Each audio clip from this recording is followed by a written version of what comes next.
Hey everybody, I'm Todd and this is Sweet Tea Guitars. Thank you so much for stopping by the channel and welcome to the Great Guitar Build Off 2022.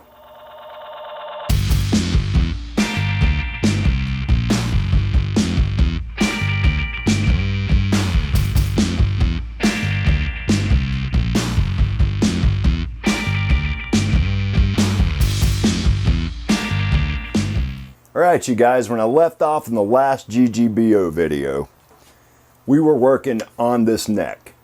I got my fret dots done, we got our fretboard radiused, I got the side dots drilled in, but I have not installed those yet. I'm waiting on some 2mm inner diameter aluminum tube to get here. We got some facets cut on the back of our neck. I got my headstock shape finalized. In this video, what we're going to do is work on the body. I need to get my pickups routed. We need to get the bridge holes pre-drilled with a small pilot hole. Then I need to make a template for that bridge so I can drop that bridge down inside this body so I do not have to do a break angle on my neck. Now I could easily do a break angle still at this point. My neck heel, I could cut it into the bottom of this neck heel, no problem. But I think it would look pretty cool to have that Sophia bridge recessed down inside this body at about 1/8 of an inch. We'll take some measurements once we get these pickups routed and everything. We need to do some layout work, so let's get that done. What I want to do before we start marking all this out, we need to pop this neck in the body and make absolutely certain where our center line's going to fall. Nice tight neck pocket. And some people do this with 2 rulers. I'm going to use 1, and it only needs to go right to where my bridge is. As long as I've got about, 10 or 11 inches beyond the end of the neck, and I can make myself 2 marks in 2 different locations, that will allow me to draw the actual center line just in case it's a little off of that joint, which it very well may be. So all I'm doing is pressing this ruler up against the edge of my neck, and I'm making sure I'm touching down on this end right here. Then I'll press that into place, let that end fall, and I'll draw my line. These 2 lines will give me a reference for where my center needs to fall. So we'll get the protractor out. We'll get a little off of the end of our neck here. There is our center mark right there. Let's come down here on our scale length line, make ourselves another line. So I'm about a 32nd off the joint, which is not going to matter, but I need to know that now. So we'll take this ruler, line that up on those 2 marks, and I'm using a 0.5mm pencil for this, like I always do for these important lines. We're almost dead center right here on the joint. All that means is my neck's sitting slightly skewed in the neck pocket. I could have been slightly off, obviously something got off a little, but it's a 32nd. All right, so we're lined up. Now, I want to take my center punch. I'm going to go down inside these holes right here and mark out these locations so we can drill in some new alignment pin holes. There's one. Let's make sure we didn't move anything. We didn't. We're good. There we go. And I'm dead on that center line, so that tells me we're fine. All right, you guys, I went ahead and drilled the holes in. I didn't figure you needed to watch that. You've seen me do that before. So I need to cut myself a couple of these 1/4 inch dowel rods. And I've got this one marked already. There's one. Just chamfer this edge just a little. I'm just chamfering it a little bit to help it get started down in there. Now I'll trim those flush once we get the template mounted on here. So I'm going to make one more of these. This little Irwin saw right here is a killer. I love this thing. $12 at Lowe's. Same thing.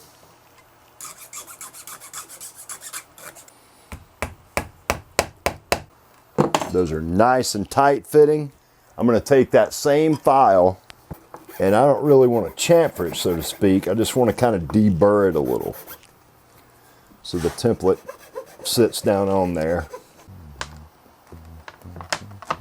All right, we're dead on our line, and I'm a little proud of the surface right here.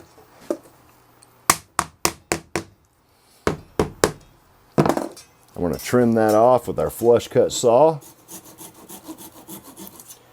making sure I don't scar my template up. We'll do the same thing down here. Okay, now what that's going to do is make sure I don't have anything sticking up when I go to run the router over this. I'm going to pop this template off here at this point. This is how I take these templates off. This is a Tile Setters margin trowel, and this thing is great for prying these templates up off here. I'm about the same distance from the end of this neck to the start of my pickup as I am from the front side of the bridge to the start of my bridge pickup. I wanted that distance to be even between those two. One more thing before we go any further. I'm putting a 5-way switch in this guitar. What that 5-way switch is going to allow me to do, even though this is only a 2-pickup guitar, I can use that 5-way switch to do coil switching with no push-pull pots, or I can use a push-pull and use those for other functions like a phase reversal or a dual tone setup. You can do a number of wiring modifications with the push-pull pot if you wire the 5-way switch up like I'm going to do it on this guitar.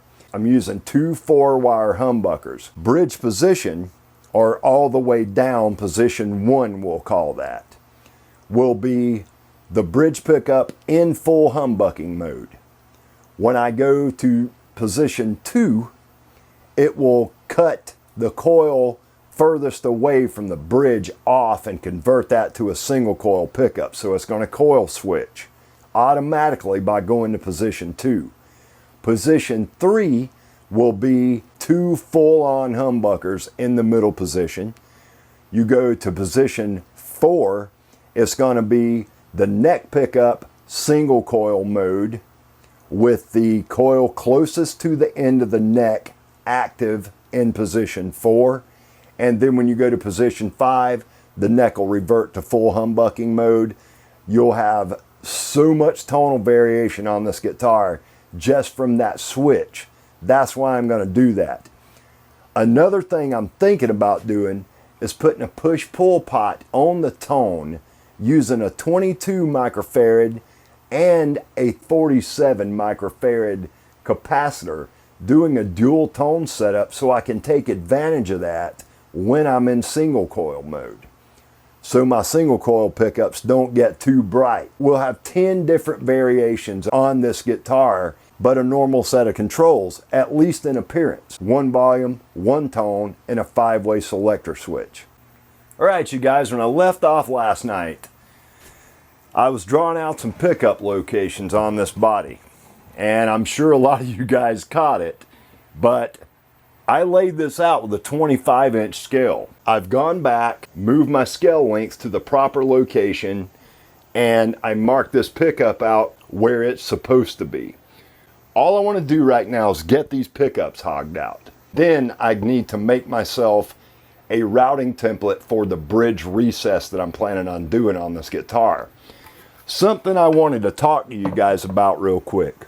This is a solid Padauk and Purple Heart body. This thing is heavy as hell. Here's what I'm thinking about doing. And I could have done this to start with, but now that it's an afterthought, it's given me an idea to do something really cool, I think. So what I'm going to do is up here in this upper part of the belly, I've got plenty of room right here on the back that I can remove some material and relieve some of this weight. I want to get this thing down to below 9 pounds. 8.5 would be perfect. Considering it's Paducah Purple Heart, I'm not going to push my luck and try to drop below 8 pounds. But this is the great guitar build-off after all. So let me show you guys something I got.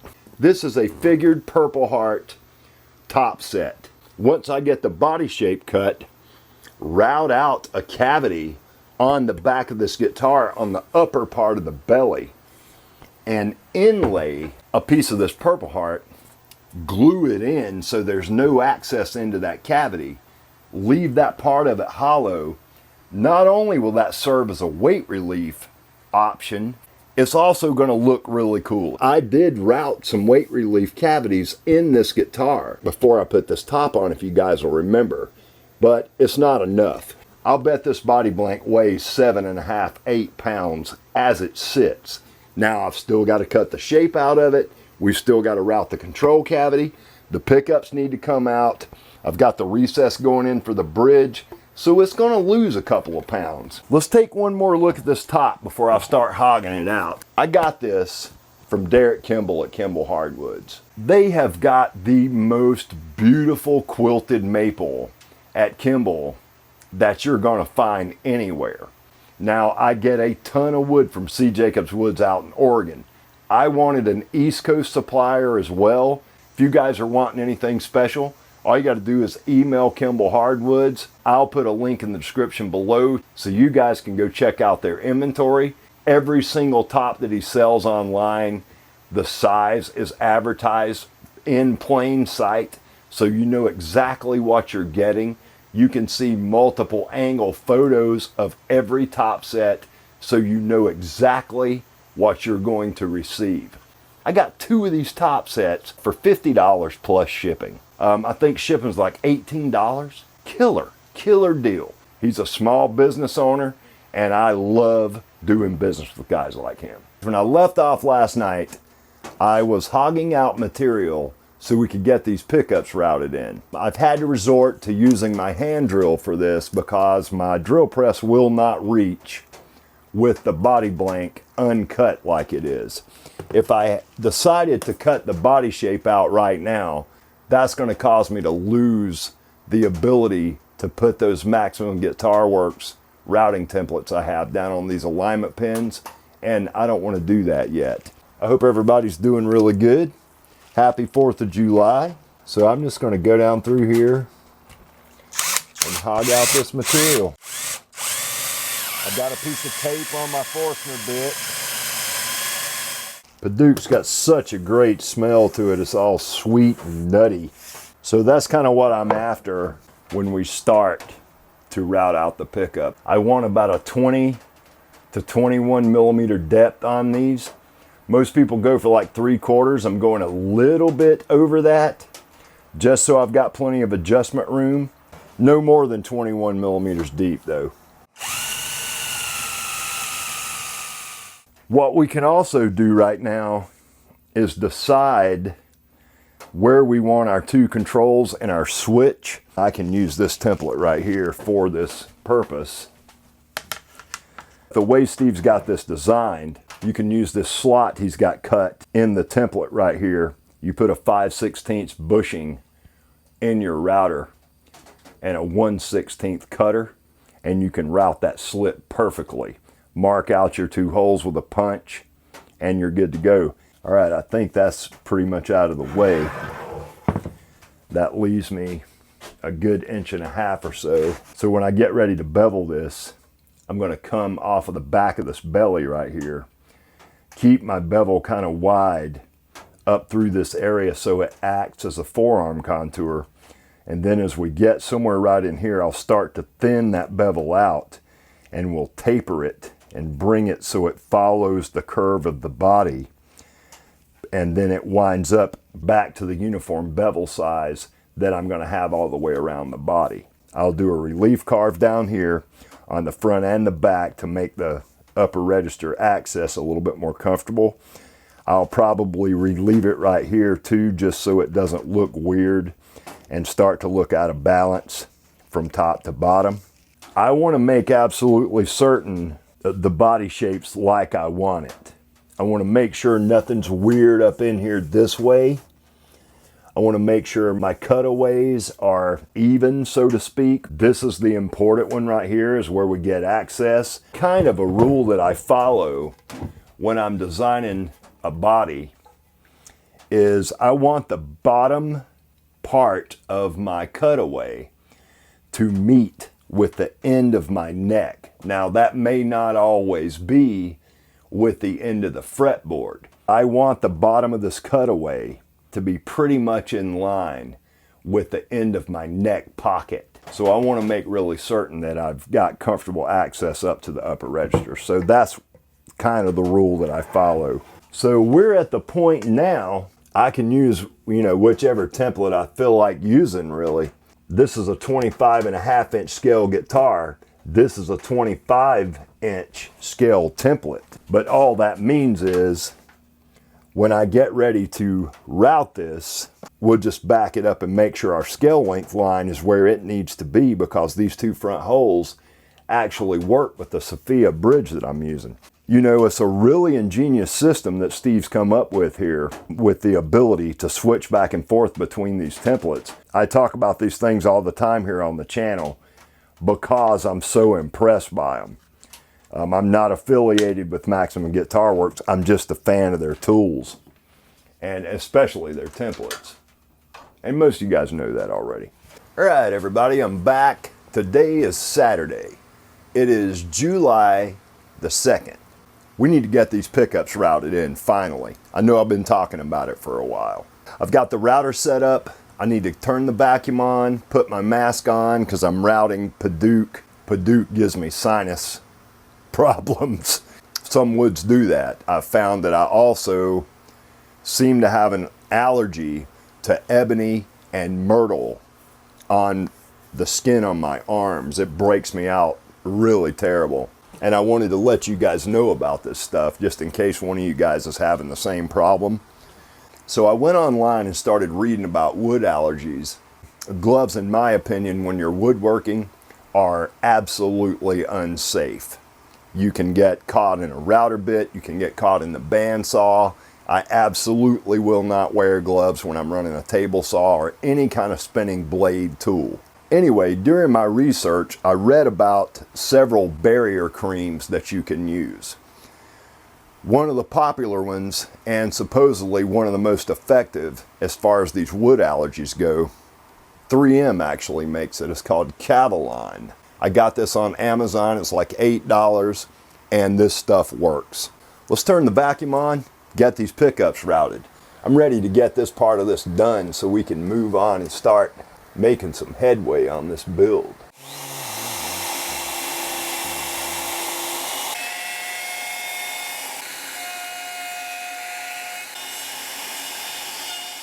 The screw from the lock collar on my router bit did get into my template just a little bit, but it's barely nicked. I can fix that with a little epoxy, or not even worry about it, because most bearings on the router bits are going to be much wider than what that little groove that it cut in there is. I hate that that happened, but it's not that big of a deal. So there we go, you guys. There's the first pickup cavity cut in there. I'm really happy with that. Because I marked these holes out to the actual joint on the wood, I'm not going to put the pins in here. We'll use super glue and masking tape to attach this template this time. I'll actually flip this template over since I know these are centered. So I'll make a couple of superficial marks very lightly down our body blank so we'll know where to ride the tape.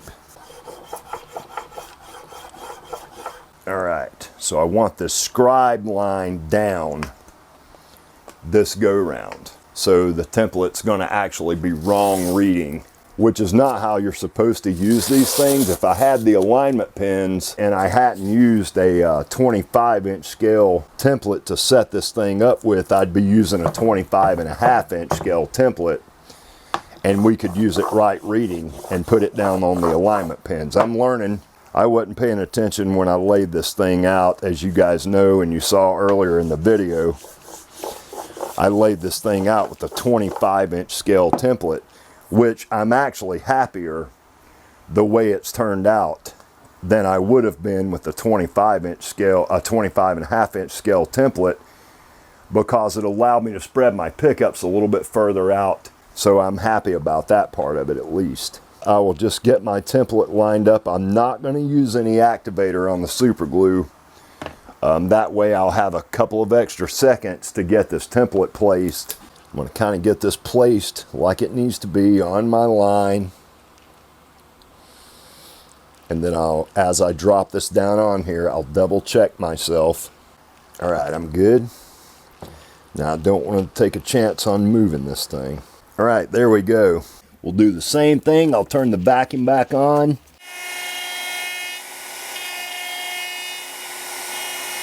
So there we go, you guys. Pickups routed. Let's get the pins hammered back over to the right side.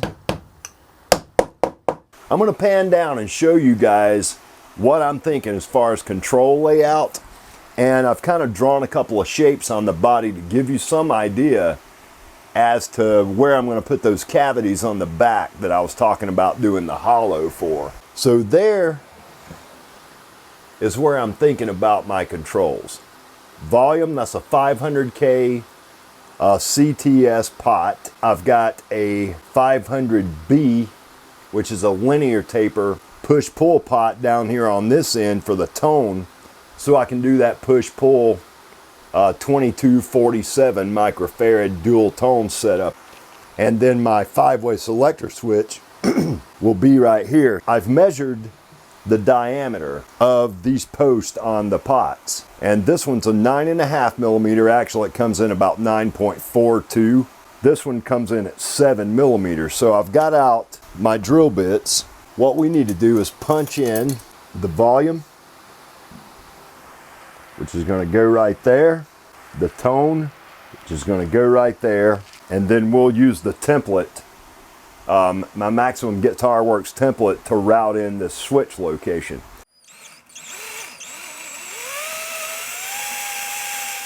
Now we'll get the 7 millimeter drill bit, and we'll do the same thing right here.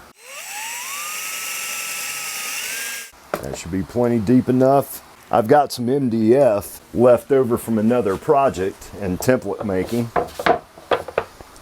I can start to draw out this bridge on this piece of MDF. I want this recess cavity to be slightly larger than the bridge, and I want to make sure I leave myself room for the router base to ride all around. I'll take my ruler and we'll measure over to our center line. Let's make that at 95 millimeters, and we'll make a tick right there on 95 millimeters.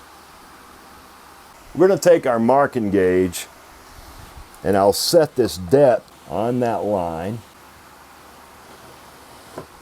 All right, there's our center line. Draw that line in.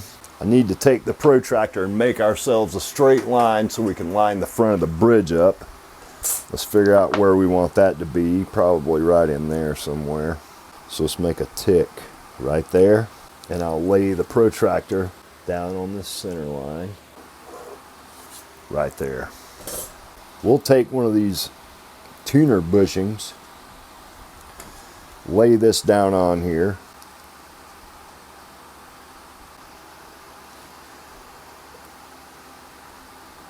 So what we did was we took the washer and let that stand off, the width of the washer, right around the outside of that template. I've got the shape of that bridge drawn out that's enlarged by about 1/8 of an inch, which is perfect. I'll drill myself a hole down through here large enough to house the jigsaw blade. We'll cut that shape out with the jigsaw, then we'll sand those sides smooth with files and some sandpaper to make sure everything stays nice and smooth and straight, to be able to house that bridge perfectly centered down inside that route. Once we get that done, I've already got a center line drawn on here. I'll copy that center line down inside this template so I know where to place that on my body top. We'll super glue and masking tape this thing down to the body, route our recess for the bridge. About 1/8 of an inch deep is what I'm thinking it's going to need to be. We'll take some measurements before we go to route this, but that's not going to stop us from going ahead and making this template. So now we got a hole in that template that we can start our jigsaw cut with. Let's just get after it and cut this thing.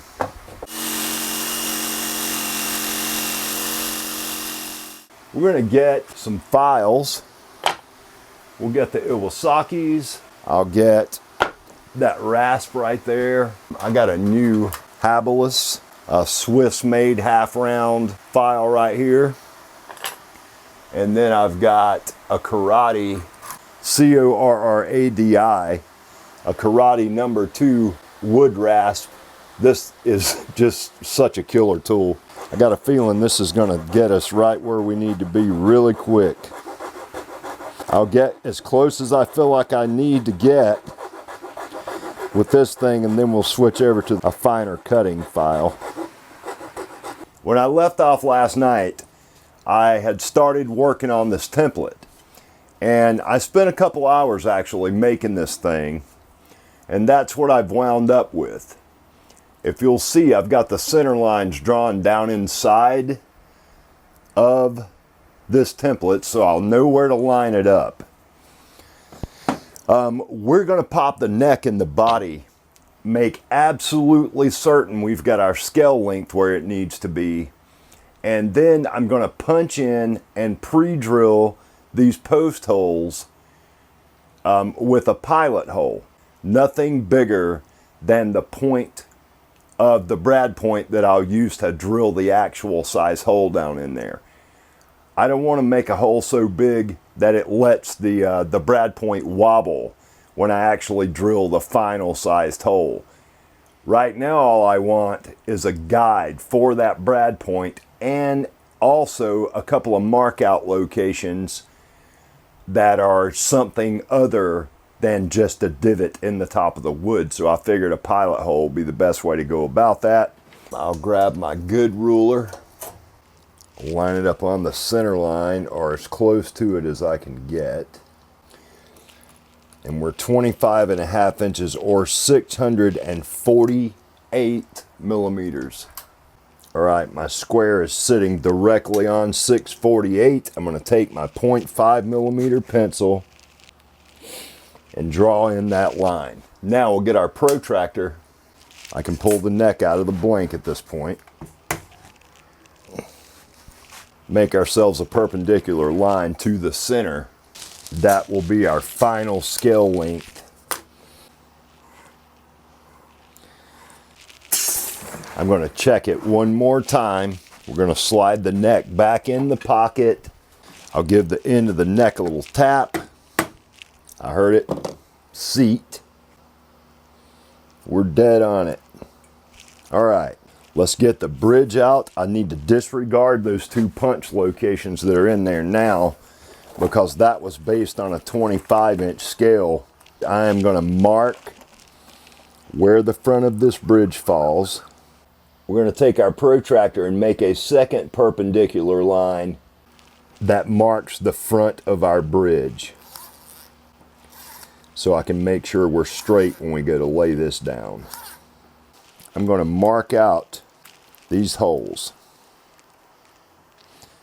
with the pencil only again.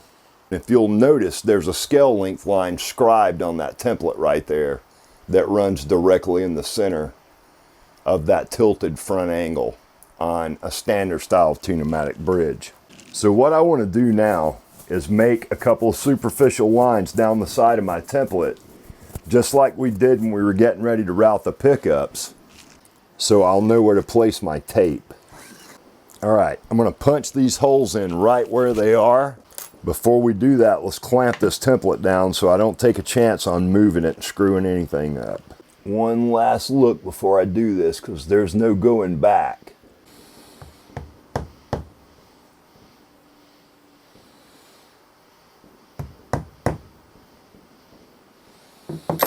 All right, there's our 2 holes marked out. Let's get these holes drilled. We'll use a 2 millimeter bit for these holes. We won't drill these master holes in until we actually have the body cut. So let's just knock these out real quick. And as I said before, these are really just for marking.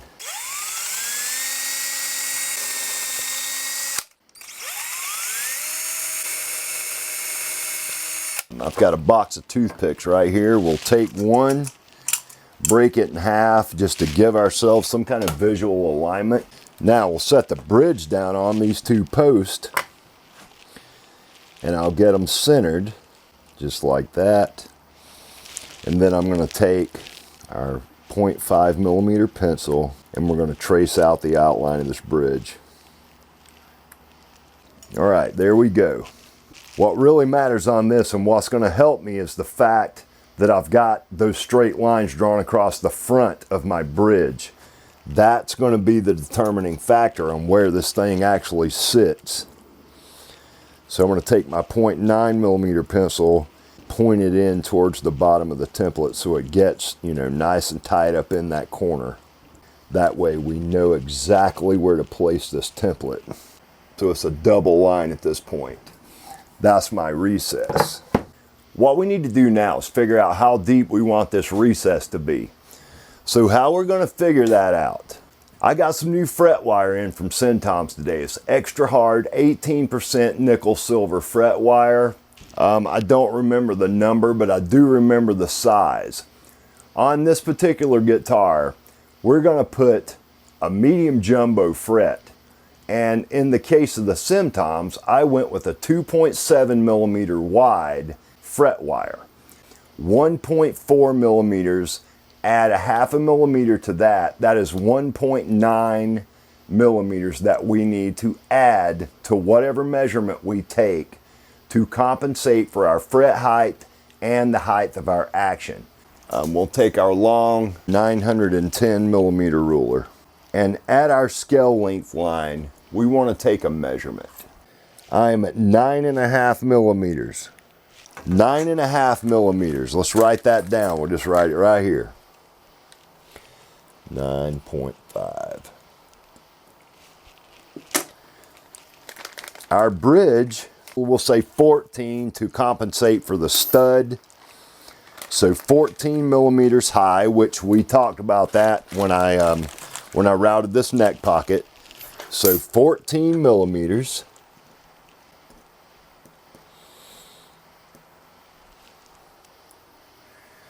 That's 4.5 millimeters of difference. So if we add to the 9.5 millimeters, the 1.9 that we need, that's 11.4 millimeters of height if we compensate for the fret height and the action height. So we're at 11.4 and we need 14 millimeters, and that's to the bottom of the string slot. That's 2.6 millimeters that we need to recess this bridge, and that is the bare minimum. We'll take a 4.5 millimeter depth. So that's how we're going to be sitting right there. Since this template's hanging beyond this cutoff area down in here, I'm going to make myself a couple of alignment pins. I'm going to hold this template just like this.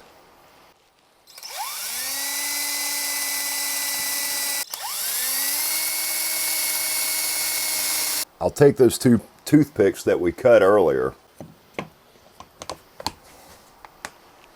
I'll flush cut those so they're not in the way of our router base with masking tape, at least on the sides.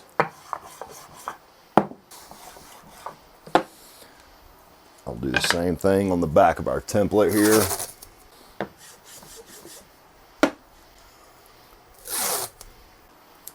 Just like that.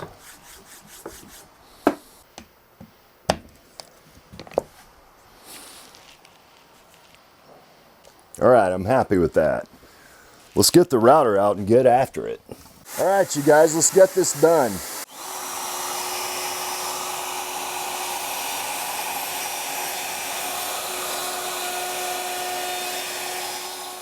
Let's pop this template off here. Look at there. There's my recess, you guys. Let's drop this bridge down in here and make sure everything's lined up like we want it before we get too excited. That's just cool is what that is. All right, you guys, I am really happy with how this turned out. Borderline giddy once again, I find myself. All right, you guys, I'm going to wrap this video up at this point. In the next video, what I'm planning on getting done is getting this body shape cut out. I've decided against gluing the neck in yet because I want to get the neck fretted. I still need to get my side dot markers installed, and I want to get a little bit more work done on that neck. We need to get our tuner holes drilled to their final size. I got a bunch of sanding to do. I would prefer to keep that neck in a single piece, especially while I fret it. But there are other things that I need to do to that neck that would make it really hard for me if I had it glued to the body already, and I'm glad I gave that some thought before I went crazy and started gluing the thing in. The next video is going to be, again, all about the body. We're going to get the body cut out to its shape. We'll finalize that, the perimeter shape at least, on the spindle sander. I'm going to get these rear cavities routed while the front of my body is still flat. One for controls, one for weight relief. We're going to inlay that Purple Heart cover over that cavity, glue it in so it's non-accessible, and that's going to be for weight relief only, but I thought that would look pretty cool. We'll do some sanding on this body. I want to get it up to about 360 grit before we start to carve the bevels and everything in it. So this is episode 7. After episode 8, I'm going to shift my focus back over to the figure 8 build. We'll work on it for a couple of weeks, and I'm going to keep doing this up through the end of August. I hope you guys enjoy the video. If you did, give a thought to hitting that subscribe button, which brings me to this. Thank you guys once again so much. 14 subscribers, and I'll be at 1,000 subscribers. And I'm blown away by that, you guys. I feel so thankful that you guys have decided to join me on my journey, and I could not appreciate you more. It's just impossible for me to put into words what that does for me internally. If I can get 14 more subscribers, we'll get to 1,000 subscribers. I'm going to start doing live streams after I hit 1,000. I'm not going to do like Ben does or like Spike the Frugal Fixer does. I'm not going to do it that frequently.